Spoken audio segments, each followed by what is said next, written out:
अस्सलाम वालेकुम फ्रेंड्स, कैसे हैं आप सब। उम्मीद करता हूँ खैरियत से होंगे। आईटी वर्ल्ड की जानिब से मैं फ़वाद अली आपकी खिदमत में हाज़िर हूँ। एक्सेल लर्निंग सीरीज़ जो हमने स्टार्ट की है उसके लेसन नंबर 4 में, लेसन नंबर 3 में हमने बात की थी फार्मूलेस पे, जिसमें हमने सम, एवरेज, मिनिमम, मैक्सिमम 4 फार्मूलेस पे बात की थी। और आज जो है लेसन नंबर 4 में हम बात करेंगे मज़ीद 5 फार्मूलेस पे, जिसमें if, nested if, and, or, ifs. ये बहुत ही मज़ेदार फार्मूले हैं, अगर कहूँ तो रीढ़ की हड्डी की मिसाल रखते हैं एक्सेल के लिए। बहुत ही मज़ेदार भी हैं, सीखने में भी मज़ा आएगा। और साथ में दो एक्स्ट्रा टिप्स भी बात करेंगे, क्विक कैलकुलेशंस पे और फ्लश फिल पे। तो आज की वीडियो हम इस पे बनाने जा रहे हैं। जिस दोस्तों ने पहली वीडियोस नहीं देखी, डिस्क्रिप्शन में लिंक मैंने दिए हुए हैं, वहाँ से वो वीडियो लाजमी देखें, क्योंकि उसमें बहुत सारी चीज़ें हमने डिस्कस की हैं। इसी तरह हम आगे और भी चीज़ें डिस्कस करेंगे। तो मेरी चैनल की हर एक वीडियो आपको टाइम पे मिले, तो इसके लिए चैनल को लाजमी सब्सक्राइब करें और वीडियो को लाइक और कमेंट लाजमी किया करें, ताकि मुझे आपके रिस्पांस का पता चले कि आपको वीडियोस कैसी लगती हैं। तो वीडियो स्टार्ट करते हैं। सबसे पहले हम आते हैं फार्मूलाज पे। ये कुछ डेटा मैंने पहले से आपके लिए बनाया है ताकि हमारे टाइम की बचत हो। ठीक है जी। जिसमें हमने सबसे पहले स्टूडेंट का नाम लिया हुआ है, उसके साथ टोटल मार्क्स लिए हुए हैं, फिर ऑप्टेन मार्क्स लिए हुए हैं। ये तो उनके मार्क हैं, परसेंटेज भी लगाई हुई है मैंने। ठीक है जी। सबसे पहले हम बात करेंगे फार्मूलाज पे कि फार्मूलाज ये इस्तेमाल किस लिए होते हैं। ठीक है जी। सबसे पहले फार्मूला हमारा है इफ़ का। इफ़ तो सिंपल सी बात ज़हन में रख लें, जो एक इफ़ हम लिखते हैं तो ये एक शर्त के लिए होता है। हम एक कंडीशन देते हैं एक्सेल को कि अगर इस बंदे के नंबर 82%, 50% से अबाव हैं, 50% से अगर अबाव हैं तो पास है, नहीं है तो फेल कर दो। बस सिंपल सी शर्त है एक, कि 50% से अबाव हैं पास लिख के दो मुझे, 50% से कम है तो फेल लिख के दो। तो इफ़ में हम सिंपल एक कंडीशन, एक शर्त रखते हैं। जबकि दूसरे नंबर पे आ जाता है नेस्टेड इफ़। इसमें हम उसे बहुत सारी शर्तें दे सकते हैं कि अगर इसके नंबर 80% से ज़्यादा हैं, इसे ए ग्रेड दो। अगर इसके नंबर 70% से ज़्यादा हैं, इसे बी ग्रेड दो। अगर इसके नंबर 60 से ज़्यादा हैं, सी ग्रेड दो। अगर 60 से भी कम नंबर हैं तो डी ग्रेड दे दो। तो पहली कंडीशन में हमने सिर्फ एक इफ़ दिया था, जबकि नेस्टेड इफ़ में हम बहुत सारे इफ़ दे सकते हैं और बहुत सारी शर्तें उसके साथ रख सकते हैं। ठीक है जी। उसके मुताबिक वो हमें ट्रू या फाल की बेस पे जवाब देगा। अगर वो डेटा मैच हो रहा है उससे, तो उसके हिसाब से जवाब देगा। ठीक है, ये था नेस्टेड इफ़। थर्ड वन है एंड। एंड में याद रखें, हम इसे बहुत सारी शर्तें दे सकते हैं, 1, 2, 3 या जितनी चाहें आप दे सकते हैं। लेकिन शर्त क्या है, उस एंड वाले फार्मूले में उसकी तमाम शर्तें ठीक होंगी तो जवाब सही आएगा। अगर उन तमाम शर्तों में से एक शर्त भी आपकी शर्त से मैच नहीं हो रही तो वो सही नहीं आएगा। मिसाल के तौर पर सॉरी, मैं इसे कहता हूँ कि अगर ये बंदा पास है और इसका ग्रेड ए है, ये पास भी है और ए ग्रेड है, तो इसको स्कॉलरशिप दे दो। हाँ, देखें, इस पास भी है, ए भी है, स्कॉलरशिप दे दी। अब मसला ये है कि ये दो शर्तें जो मैंने इसको दी हैं, इसमें से एक शर्त भी सही नहीं हुई। मिसाल के तौर पर ये देखें, यहाँ पास भी है लेकिन ग्रेड ए नहीं है, डी है, तो इसको इसने क्या दी है, नो स्कॉलरशिप। तो एंड में ये होता है कि वो दोनों शर्तें जो होती हैं, जितनी भी आप दें, एंड में ज़्यादा से ज़्यादा भी दे सकते हैं। अगर वो सारी शर्तें ठीक होंगी तभी वो आपकी मर्ज़ी का जवाब देगा। अगर ठीक नहीं होंगी तो वो आपकी फाल वैल्यू जो होगी, जो उसको आपने मुतबादल जवाब दिया होगा, अगर ठीक ना हो तो ये जवाब दो, तो ये वो वाला जवाब आपको देगा। ये है एंड। अगर इसी तरह हम नेक्स्ट पे आर पे बात करें, आर सिंपल इसका मानी है या। अगर इसको हम 10 शर्तें दें, 2 दें, 3 दें, 4 दें, 5 दें, उन सब में से एक शर्त भी ठीक है तो ट्रू वाला जवाब दो, सही वाला जवाब दो। अगर इनमें से सारी शर्तें गलत होंगी तब ये आपको फॉल्स वाली वैल्यू देगा। मतलब जो आप चाहेंगे कि ये अगर ये चीज़ें नहीं हैं, इसमें एक बंदे के पास ये तमाम चीज़ें नहीं हैं, तो ये जवाब दो, तो वो जवाब देगा। अगर उन तमाम में से एक कंडीशन भी ठीक हुई, मिसाल के तौर पर मैं इसे कहता हूँ कि अगर ये पास है या इसके पास ग्रेड ए है तो इसको सिलेक्टेड में दो, ठीक है जी। तो सिंपल, अगर इन दोनों में से एक भी ठीक हुई, अगर ये पास हुआ या ए हुआ, मिसाल के तौर पर देखिए ये पास है, सिलेक्टेड है, हालांकि ग्रेड क्या है, डी है, लेकिन मैंने उसे कहा है कि अगर ये पास हो या ए हो तो सिलेक्टेड दो। अगर दोनों मैच नहीं हो रही, फेल भी है डी भी है, तो नॉट सिलेक्टेड दे दो। तो आर की जो फार्मूला है आर का, इसमें यह है कि कोई भी वैल्यू, कोई भी शर्त मैच हो जाए तो वो आपको सही का जवाब देगी, ट्रू वाली वैल्यू देगी, ठीक है जी। थर्ड वन है इफ्स। ये जो नए वर्जन है एक्सेल के, जिस तरह मैंने आपको नेस्टेड इफ सिखाया, उसमें यह है कि हम हर फार्मूले में बार बार लिखेंगे इफ़ ये, इफ़ ये, इफ़ ये, इफ़ ये, हर एक। लेकिन नेस्टेड इफ़ में मज़े की बात है, एक इफ़ में आप तमाम शर्तें उसे मनवा सकते हैं। मतलब एक इफ़ लिख लेंगे, वो हम नेक्स्ट फार्मूले में फिर बात भी करेंगे। एक इफ़ लिख लेंगे, कहेंगे अगर ये इस तरह है तो ये दो, फिर इफ़ नहीं लिखेंगे, फिर कहेंगे अगर ये इस तरह है तो ये दो। तो ये जब फार्मूला मैं आपसे डिस्कस करूँगा तो आप इजीली समझ जाएंगे। ये सब फार्मूला समझने के लिए सबसे पहले आप समझें इस फार्मूले में हमें चाहिए क्या होता है। एक होता है लॉजिकल टेस्ट।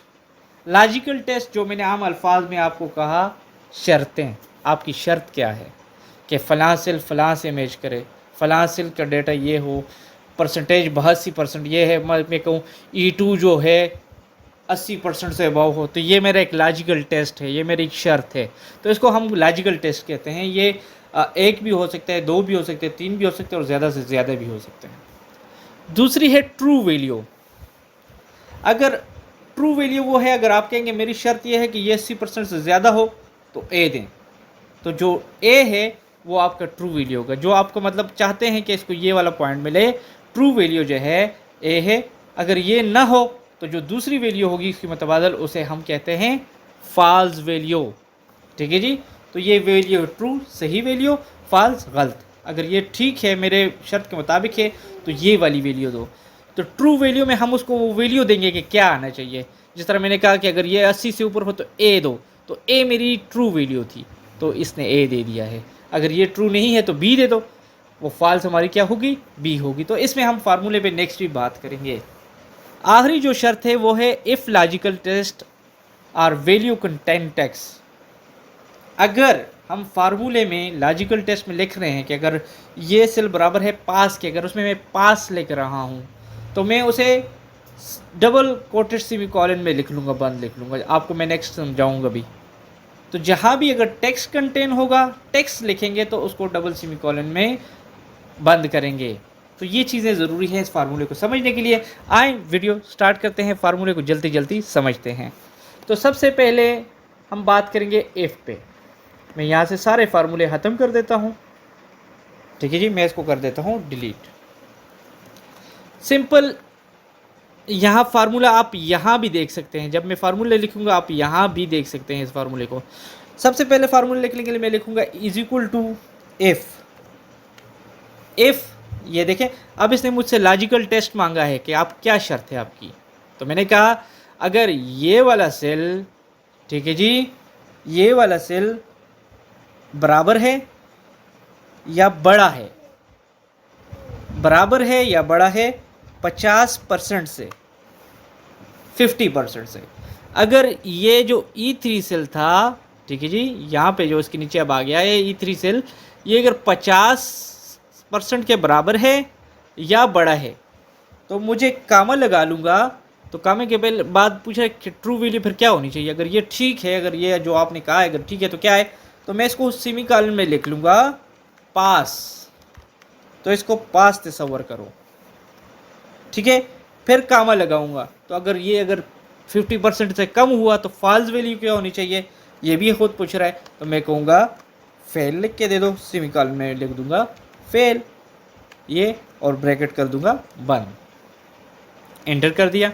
अब जैसे ही मैं एंटर करूँगा, यस कर लूँगा, ये देखें पास, क्योंकि इसके मार्क्स कितने हैं 82%। तो इस फार्मूले को मैं सिंपली यहाँ पे आके डबल क्लिक करूँगा, ये देखें जी 27 वाला फेल हो गया, 45 वाला फेल हो गया, बाकी सारे पास हो गए। तो इफ़ में हमने सिंपल उसको एक कंडीशन दी कि इसके ये हो तो ये पास आना चाहिए, अगर 50 से ज़्यादा है तो पास है, अदरवाइज़ फेल आए। अब नेस्टेड इफ़ पे बात करें, इसको हम बहुत सारी कंडीशन देंगे। कैसी? देखें, इज़ इक्वल टू, फार्मूले को सीखें, फार्मूले को आप इधर देख सकते हैं, आपको ज़रा अच्छा समझ आएगी। इज़ इक्वल टू इफ़, ये पहला इफ़ आ गया। अब हर पहले इफ़ में मैं आया, मैं कहूँगा अगर ये जो है ये E3, ठीक है जी, E3 क्या है? सेल है। E3 बराबर है या बड़ा है किससे? 80% से, 80% से। तो मुझे लिख के दो, सेमी कॉलन में लिखेंगे डबल, मुझे दो ए ग्रेड है ये क्या है? ए ग्रेड है। अगर ये नंबर जो है इस बंदे के 80 से ज़्यादा हैं या 80 के बराबर हैं तो मुझे जवाब ए आना चाहिए। ये एक इफ़ हो गया। फिर मैं लिखूँगा इज इक्वल टू के बाद कामा के बाद इफ़, ये अब दूसरा इफ़ आ गया। अगर ये जो E3 का है सेल, इसकी वैल्यू बराबर है या बड़ी है 70% से, तो क्या दो? तो मुझे लिख दूंगा कि बी दो, सॉरी बी, ठीक है जी, ये आ गया बी। ये दूसरा एफ हो गया। तीसरे एफ में मैं फिर से कहूँगा अगर ये जो E3 है, देखिए अब पीछे हाइड हो गया तो इसको मैं मैनुअली लिख लूँगा, जो E3 है बराबर है या बड़ा है किससे? 60% से, तो मुझे आप क्या दो? सी दो, ठीक है जी। अगर ये सारे, अगर चौथा भी आप लिख सकते हैं, लेकिन इसके अलावा अगर कोई परसेंटेज हो, देखें यहाँ तक सारी ट्रू आ गई ना, ए 80% से ए, 70 पे बी, 60 से सी, ठीक है। अगर ये सारी इसमें से एक भी ना मैच हो तो ट्रू कौन सा आना चाहिए? तो मैं आखिर में फाल वैल्यू में लिख दूंगा डी, डी, और ब्रैकेट कर लूँगा क्लोज, एंटर कर दूंगा, यस कर दूंगा। ये देखें, आप समझ गए। इसको मैंने कितनी कंडीशन दी? 3 कंडीशन दी। ए 80% से ज़्यादा, 80 के बराबर या 80 से ज़्यादा तो ए आए, 70 के बराबर या 70 से ज़्यादा हो तो बी आए, और 60 के बराबर या 60 से ज़्यादा हो तो सी आए। अगर इन तीनों में से कोई भी ना हो तो डी आ जाए। देखें जी, अब इसको जैसे ही मैं यहाँ के डबल क्लिक करूँगा, ये देखें जी, ये भी, ये 45 है तो ये डी आ गया, क्योंकि हमने 60 बी सी दिया था, सॉरी 68 पे सी आ गया, 95 पे ए आ गया, और 27 पे डी आ गया। तो नेस्टेड इफ इसको कहते हैं कि आप बहुत सारी कंडीशन इसको दें। मैंने तो 3 दी, आप और भी दे सकते हैं जितनी आपके डेटे के मुताबिक आपको चाहिए हो। अब बात करेंगे एंड के बारे में। एंड क्या है? जिस तरह मैंने शुरू में आपको बताया कि इसको मैं दूंगा इज इक्वल टू इफ, और फिर लिख लूँगा and, is equal to if, और फिर ब्रैकेट स्टार्ट एंड फिर ब्रैकेट स्टार्ट।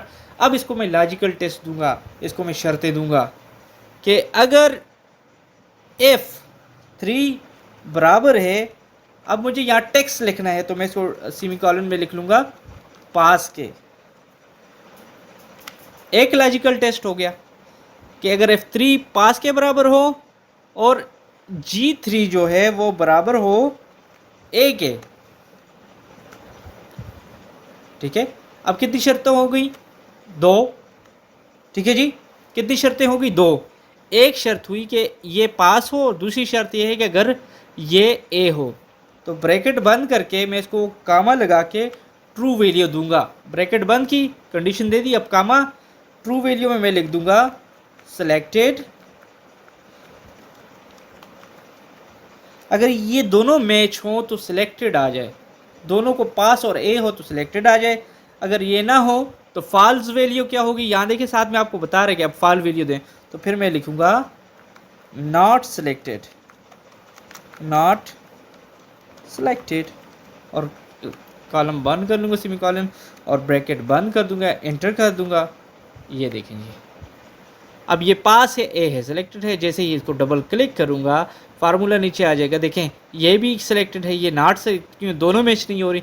अब इसको देखें ये पास है लेकिन ये ए नहीं है, तो इसने क्या किया, नॉट सिलेक्टेड, क्योंकि दोनों इस मैच नहीं हो रही, शर्तें काबिल कबूल नहीं है, तो नॉट सिलेक्टेड। समझ गए हैं, एंड में दोनों सारी शर्तें ठीक होंगी तब आपका ट्रू वाली वैल्यू आएगी, अदरवाइज नहीं आएगी। अब बात करते हैं आर पे। आर पे भी जैसे मैंने शुरू में आपको समझाया कि आर में जो है सब वैल्यूज़ में से एक वैल्यू भी अगर वो सही है, सब शर्तों में से एक आध शर्त भी मैच हो गई, तो आपकी वैल्यू ट्रू वाली आएगी, अदरवाइज़ नहीं आएगी। मतलब एक शर्त लाजमी होनी चाहिए। अगर 10 शर्तें 10 में से एक भी आपकी सही है तो ट्रू वैल्यू आएगी, नहीं तो फॉल्स वैल्यू आएगी। कैसे, इज इक्वल टू इफ और bracket, is equal to if bracket start फिर आर फिर ब्रैकेट स्टार्ट। अब ये मांग रहा है लॉजिकल टेस्ट, तो मैं कह दूंगा अगर एफ बराबर है पास के तो एक लॉजिकल टेस्ट हो गया, और फिर ये बराबर है G3 ए के, सॉरी यहां पे इज इक्वल टू कर देंगे ए के, तो इसको मैं क्लोज कर दूंगा। ये दो टेस्ट इसको मैंने दिए, ठीक है जी। एक इसको टेस्ट मैंने दिया शर्ती, सॉरी, कि अगर ये पास हो F3, और दूसरी शर्त रखी अगर ये ए हो, तो सिंपल कामा ब्रैकेट बंद करके कामा ट्रू वैल्यू लिखें, अप्रूव्ड, क्लोज किया, फिर कामा, फिर फॉल्स वैल्यू आपने दी, नॉट अप्रूव्ड, और बंद किया कोट इसको, और आखिर में ब्रैकेट कर दी, यस किया। ये देखें जी, अब ये देखें ये भी पास है और ये भी है, दोनों शर्तें ठीक है, तो अप्रूव्ड आ गया। जैसे ही इस फार्मूले को मैं नीचे ड्रैग करूंगा, देखें ये भी पास है, नॉट अप्रूव्ड, क्योंकि ये ना ये पास है ना ये ए है, तो नॉट अप्रूव्ड हो गया। अब ये देखें ये पास है लेकिन ये डी है, तो एक शर्त ठीक है, पास है, तो इसने अप्रूव कर दिया। इसी तरह इसको देखें, दोनों शर्तें नहीं पास, तो नॉट अप्रूव्ड हो गया। इसमें देखें पास है लेकिन सी है, तो इसने फिर भी अप्रूव कर दी, क्योंकि एक शर्त तो ठीक है। तो आर में अगर एक शर्त भी ठीक है तो ये आपका डेटा क्या करेगी,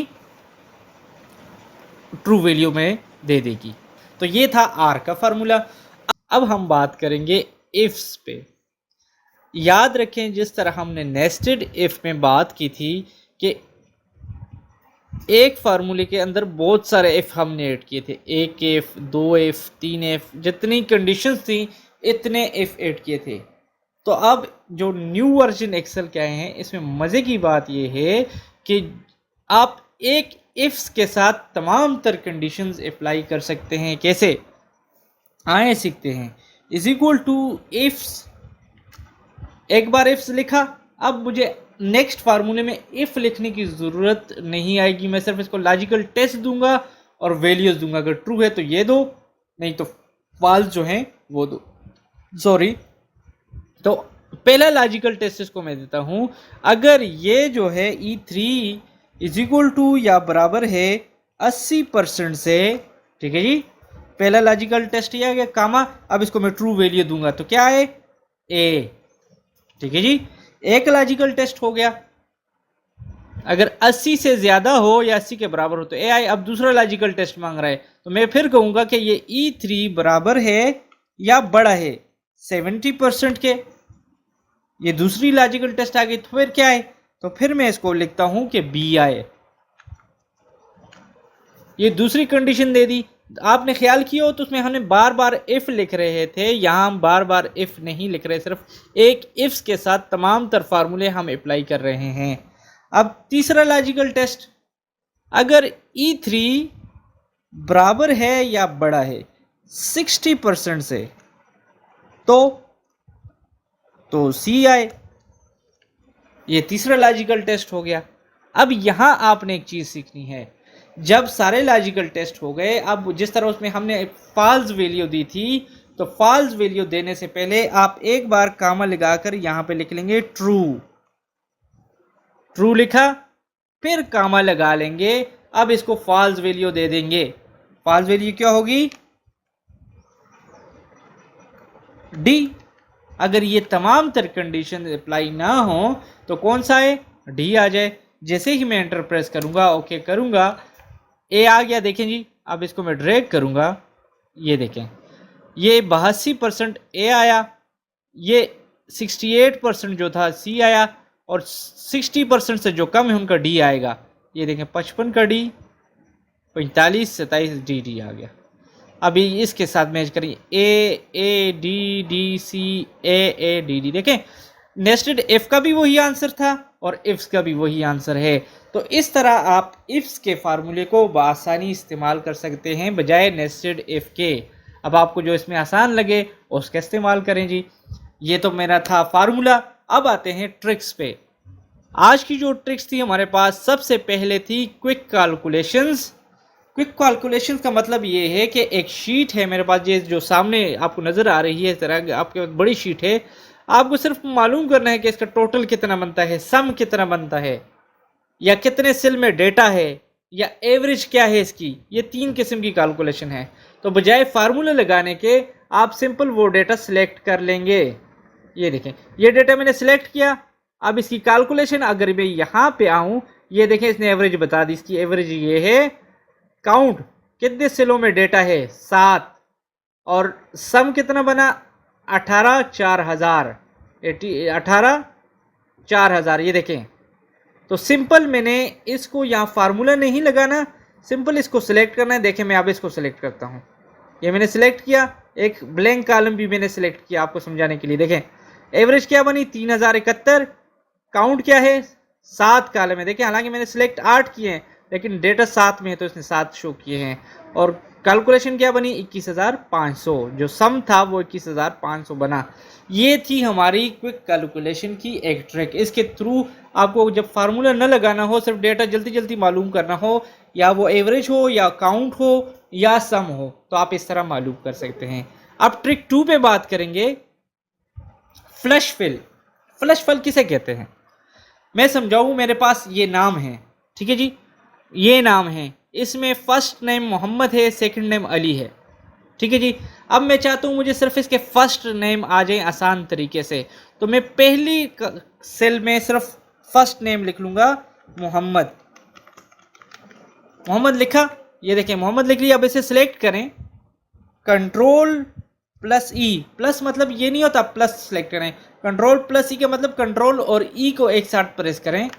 ये देखें तमाम तर नेम जो फर्स्ट नेम थे, अरशद, इमरान, कामरान, फरहाद, असलम, इसाक, सारे आ गए। इसे कहते हैं फ्लश फिल। खुद बहुत फिल हो जाता है। अब अगर इसको मैं डिलीट करूं यहाँ से, ये देखें, अब मैं सेकंड नेम लिखता हूं अली। मैंने अली लिखा, इसको वापस सेलेक्ट किया और कंट्रोल ई प्रेस किया तो सबके सेकंड नेम आ गए। ये देखें जी, अली खान सालार। तो इस फ्लश फिल फार्मूला जो शार्ट की है कंट्रोल ई की मदद से, आप इसमें आसानी फर्स्ट नेम या लास्ट नेम चाहिए हो तो आप आसानी कंट्रोल ई की मदद से पहले सेल में उसको एक एग्जांपल दे देंगे कि मुझे कौन सा नाम इसमें चाहिए, और फिर कंट्रोल ई प्रेस करेंगे तो उस हिसाब से तमाम तर नामों का फर्स्ट नेम या लास्ट नेम या सेंटर नेम जो नेम भी होगा वो यहाँ आ जाएगा। तो ये थी हमारी ट्रिक्स। उम्मीद करता हूँ आपको वीडियो पसंद आई होगी। अगर वीडियो पसंद आए तो लाजमी लाइक किया करें, कमेंट किया करें, जो फार्मूला आपको चाहिए हो वो बताया करें, उस पर हम बात करेंगे, और रिस्पांस दिया करें कि आपको वीडियो कैसी लगी। दुआओं में याद रखें। अल्लाह हाफिज़।